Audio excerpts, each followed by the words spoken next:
What if the old school law of attraction ways of going about manifestation were outdated? What if trying really hard and doing things to get something from over there to into here is something that actually causes more resistance than anything else? And what if by using quantum physics, we could have an easier way to manifest what we want, and we'd be using the leverage from the way reality works to make that happen easier than ever? In this video, I'm going to show you exactly how to do that, and I believe it will change your life. Welcome back to another video. My name is Aaron, and I help people expand their consciousness. Now in this video, I'm going to be sharing with you 3 ways to use quantum physics to manifest your dream life. I'm going to share with you some things that quantum physics has shown me, some things that I've learned, that I've applied, that make all the difference in the world. Now the first one I want to share has to do with understanding the power of intention. Understanding that when we set intention, we are increasing probability. Now, anytime people ask, they say, is this possible? The answer is that anything is possible. What we're really asking is it probable? And the way we make things probable is by setting more intentions. Think of intention in a way as an outcome of a certain reality. And when we focus on this, and we intend to bring it into realization, intend in a way is another way of saying intend. In a way, it's kind of like expect, but it's also like to claim it forth, to claim it forth. And to claim it forth is like also understanding that intention many times is related to action as well. Action is one form of intention, but even just thinking in the intention in your mind, what do you intend for today? Maybe you've heard of Abraham Hicks. Abraham Hicks talks about intention, says that segment intending. I do this. I don't do it as often as I used to, but I do this. What I do is, if I am going to the gym, for example, one segment of my day would be me going over to my car, opening up my door and getting into my car. That could be a segment. And then another segment is me driving to the gym. And then another segment is me at the gym working out. Now what we can do is we can set intentions going into each setting, in each segment. So what I would do is I would set intentions as I was going into my car. I would set intentions to have a safe drive. And then as I'm driving, I'd set intentions that I'm enjoying this drive, that I'm feeling safe, that I'm hitting green lights. And then as I'm getting to the gym, I'd set the intentions that I am having a workout, being present, really in the moment, enjoying the workout, pushing myself beyond my limits. Those are all different intentions we set as we go into different segments. Now, there's another part of this though. Intention, if you've ever listened to Dr. Joe Dispenza, he talks about intention mixed with that of an elevated emotion. That is the key to manifesting what you want. Intention, an outcome of some type of reality in your mind that you declare, an outcome of some type of reality in your mind that you declare mixed with an elevated emotion. This is why being connected to your passion is so important and so powerful for this. Let me tell you, one of the first times I ever experienced this, I don't know if I've ever shared this story before. I was working that 9-to-5 job selling one-to-one shoes. I have told that story before. But I was working that 9-to-5 job, and when I first started learning about the law of attraction, I'd go in every day and I would try different energy things to see what kind of results I would get. So for example, I might say, I'm going to intend to sell like $5,000 today, and it was a sales commission job. So if I sold $5,000, I'd get 10% of that, $500. That's like a very good day. And I would set those intentions. Now, one day I did this thing. I'm not a good rapper or anything, okay? When I say rapper, I mean like the actual beatbox. Someone beatboxes and then you rap behind it. But what I would do is I would go into my car on my lunch breaks. I like to be alone on my lunch breaks sometimes because it was so much people, and I like to just kind of go within. So sometimes I would go out to my car, and what I would do is I would blast beat drum instrumentals. Okay, so I know this is kind of outside of the league because I don't look like somebody that would do this, maybe like rap or anything. But what I would do is have these beatbox instrumentals going. It's like whatever. Well, not like someone beatboxing, but just the beat instrumentals of certain songs, like the Forget About Dre song or something like that. I think that's the one I used to listen to. And what I would do is that music would be going, and what I would do is I would rap about what I wanted to manifest. Reason being is when you get into a flow state and you're rapping, you start to elevate your emotion. So it's almost like as you're putting your intention and your focus on a certain outcome with an elevated emotion, it increases the chances of it happening. Now here's one thing that actually happened, and actually this worked many times, but one of the really memorable ones was I set this intention and I was rapping about how I was going to go back into the, after my lunch break, I was going to go back into Nordstrom's, and I was going to help a customer that was from Mexico that didn't speak much English, that said sin cajas pero con bolsas, which means like without boxes, but with bags, which means they're not going to return it, right? That's what they used to say. And, we got a lot of customers from Mexico that were some of the best customers because they're just like, oh, take that, no boxes, it means they're not going to return it. So I said I had this rap, and I was talking about how there was going to be a family of people that were all going to buy shoes, and they're going to say, they're going to say that same thing, like sin cajas pero con bolsas. So what happens is I rap about that, and it's so cheesy. I know it's so cheesy, but I do it. And then what happened is I go back for my lunch break, and no joke, within 10 minutes, I picked up this family of people that all bought something, and it was the same thing. At the very end, I was like walking over to the cash wrap, and I was like, so do you guys want tienda, or te gusta la caja? And they're like, sin caja pero con bolsa. And I was like, yes. I was like, yes. Like that. And that is how it works. An image with an elevated emotion. So that's the key. So that increases probability. Think of energy and like emotion as the energy. And that also the language that your subconscious mind speaks in. And when I was doing it, I felt it too. I remember when I was rapping it, I was feeling it. I was like really getting into the flow.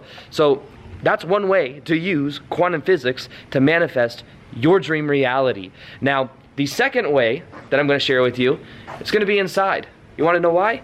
I like to change the environment. Let's go. Also, to be honest with you, my hands are really cold. It's actually really cold here in Vegas outside. So the second one, okay, you might be asking yourself, you're like, hey, Aaron, I smoke cigarettes. I want to learn how to stop smoking cigarettes. How can I use quantum physics to stop smoking cigarettes?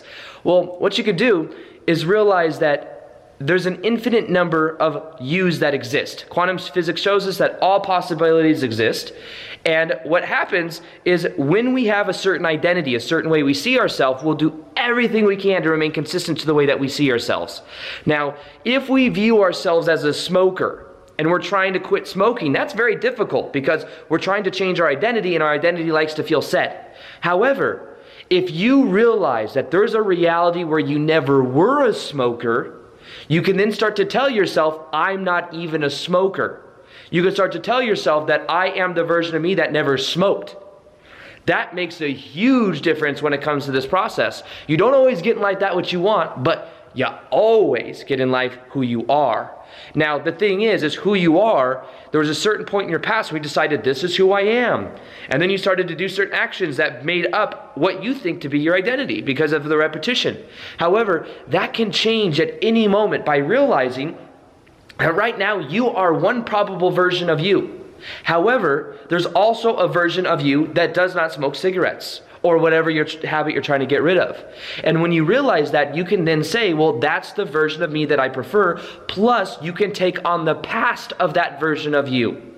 See, if we find it hard to smoke cigarettes, to quit smoking, we might tell ourselves a story. It's very hard to quit smoking cigarettes. If I do, I'm going to get these withdrawals. I saw Becky try to do it, and it was horrible for her, and now look at her, or whatever, okay? And I'm sorry for using Becky as an analogy. I know sometimes I use that in my videos, and some people's name is Becky, and they get mad at me, okay? I love you, Becky.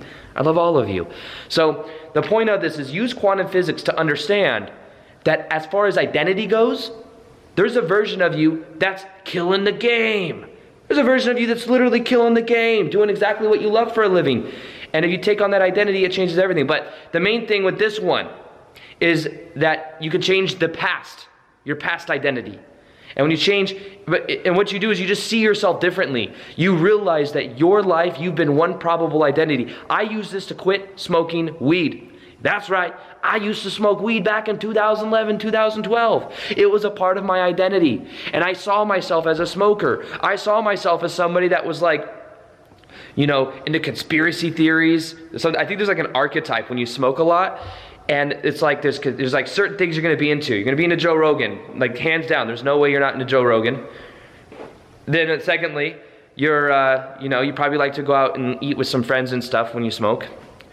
Thirdly, I mean, this is all like, I'm just kind of joking around here, but part of what I realized is there was almost an identity with it, and because I identified with that archetype, it made it hard for me to quit because of the story I told myself that was on autopilot.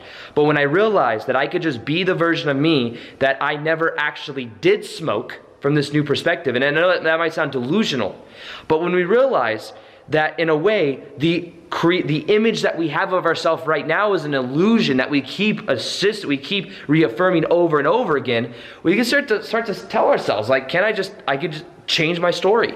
I could just change the way that I view myself.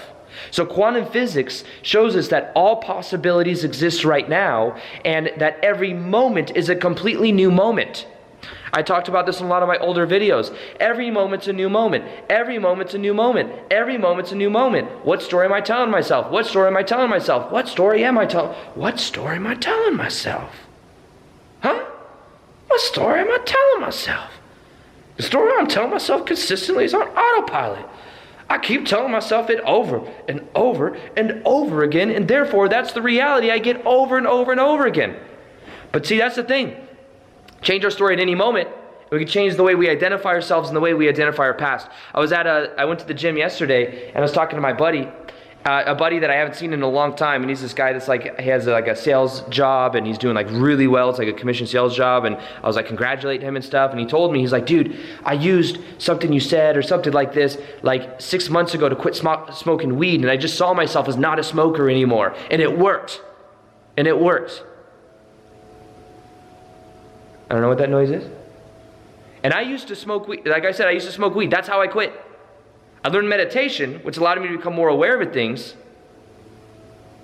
And then I just let go of that identity altogether. So that's the key to that. Let go of the identity. If you see yourself as somebody that has a lot of emotional baggage, complete the past, feel the emotions, and then let them go. And realize that as you change, as you deal with these things in the present moment, you then change your probable pasts. See, that's the thing too. Sometimes we say, oh, as I change in the present moment, I'm changing my probable futures. What Bashar Sotish and other teachers as well is when you change your present, you also change your probable pasts. So every moment you're changing, every moment the past experiences you have change as well. Even neuroscience shows us every single time we think of a memory of something that happened, we take it out of the memory bank, we look at it, we change the memory a little bit and overlay our opinions and our story on it, and then we put it back. And by the time we've done that 10, 20, 100, 1,000 times, guess what? It's a completely different memory. So the past that we think we have isn't even actually the past that really happened. It's the story that we overlaid. So why don't we just put more stories on top of that? Or why don't we just let it go? Just be honest with yourself. Don't you want to let go? Doesn't it seem like a lot of energy to carry all this stuff around? It's almost like baggage that we've just been lugging and lugging and lugging, and we just want to go over there easily, but it's so much baggage to lug. But here's the thing, you just let it go and decide and see it for what it is, something you agreed to pick up a long time ago, but it doesn't serve you no more. And it's actually keeping you entrained in the reality that you've been in. Now, the third way that you can use quantum physics to completely transform your life is understanding a radio frequency and understanding that the reality that you want to experience, it already exists. It already exists. The version of you already exists. Just like we use that. Did somebody break my... See, right now there's a reality where the people that mow my lawn probably broke this thing that my mom gave me. Okay? And that's kind of sad. That's kind of sad. But guess what? It's okay. Why know it's okay? I'm gonna come in here and shift in a minute. I'm gonna go back out there and it's gonna be fixed. I just noticed that, my bad. So any probable reality you can imagine already exists. Think of it like a radio antenna. This is the easiest way. And I use this to become a YouTuber. I use this to become an ascended master. I'm just kidding. But I did use this to become a YouTuber. I did use this, and I'm using this now to become a speaker. And guess what? I had a buddy of mine who owns a big company out in San Diego invite me to his company to do a talk. And it's like I'm embodying this new identity now. And here's the key. Every possible reality already exists. That's what quantum physics shows us. Now, think of yourself like a radio frequency, a radio channel. Or you can tune to any channel. Now imagine that there's 98.7 and there's 98.9. Now on 98.7, you are living in a little bit of struggle. There's a lot of things going on. You might feel a lot of resistance. Now 98.7 and 98.9, let's go 98.9. 98.9, you're killing the game. You're living your dream reality. You love what you do and you're very confident. Now in order to perceive of the 98.9, what you got to do is you got to tune to that frequency emotionally and by your feeling. You got to tune to that reality. And the way you tune to that reality is you feel the emotions of that version of you now, and you decide that that's who you are. That's who you are. If you look at any of Neville Goddard's work, Neville Goddard's been around for a long time.